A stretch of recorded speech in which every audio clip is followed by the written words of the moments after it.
Well, UTeach started back in 1996 at UT Austin, and then here at the university we decided to replicate it in 2012. Is when we started the program here.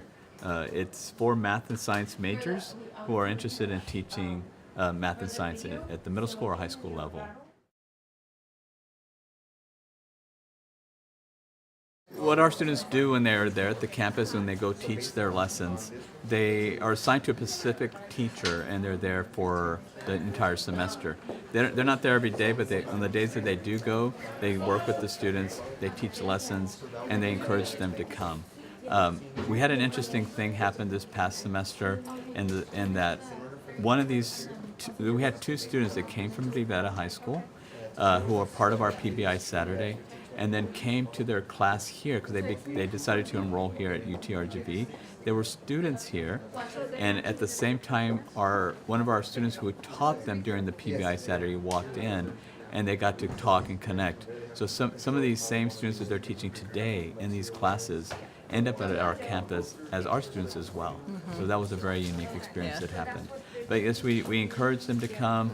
Most of them are very excited about coming to the university and being a part of the whole event. My name is Hayone Rosagaray. Right now we're here at the UTeach workroom. This is where all of the UTeach students that are preparing to be math teachers or science teachers. Here we create different lesson plans and even laboratory ideas for us to do in the classroom.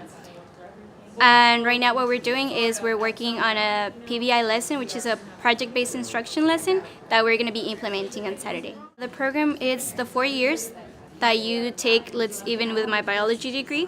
Right now I'm in my last semester of taking classes because next semester it would be student teaching, so it would be my apprentice teaching. And with that one, I go a full semester, and I am observing at a certain school in the valley. I get to learn from the teacher, and I get to do certain lessons as well, and we get evaluated. With the UTeach program, we learn a lot about project-based instruction. Project-based instruction is when the students are in teams and they get to do the projects by themselves. Let's say mine is on plant pigment, but when they start doing the project, they will have to find out how to do plant pigment, like the chromatography. They themselves have to learn how to do it. I'm just a facilitator. The lesson itself, the project-based lesson that they do, are generally real-world applications. So the students, when they went to go teach them at the local high school, they taught them the concepts that they needed to know in order to complete the project that they're about to complete. So then our teachers here, our student teachers at UTRGV, they develop and put together a video that's supposed to engage the student and give them the challenge of what their final project is going to be. What is it that they're going to produce as what they learned through the project itself? So in that, they do all that together. So then the students come in, they complete the project, and then in essence at the end we want these students then to present what they've learned through the project. So it's a different way of learning. It's not directly taught. The students self-discover, and then through their exploration of everything that they learned and they did, then they go back and they present it to everybody else. This is what we learned, and here's our final project. So they're learning with their group, and I'm just facilitating and helping them to learn the material. For my project, they're working on chromatography. For that, I created an anchor video to grab their attention. On my video, I went to Gladys Porter's Zoo, and I did a video as if I was a news anchor. I was telling them that there had been 6 animals poisoned. As Gladys Porter's Zoo, we don't know which plant was the cause of the poisoning, and that the animals need treatment. So they would get a folder. They would get, I don't know if I'm going to show. They would get like a letter saying thank you for them to wanting to help with the animals from Gladys Porter's Zoo. And then it would say the animal you got is the imbabala, and it had ingested hibiscus, spinach, and Chinese evergreen leaves on their diet. And what they have to do is they would get a sample from the plant pigment from the poison plant, and then they would get the ones from their diet.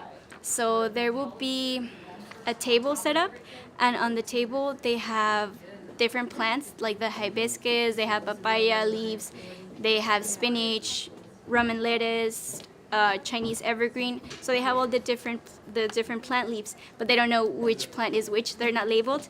So they would have on their own to see, find out the plant that they need. So they would have to find a picture so they can know which one is on the animal's diet.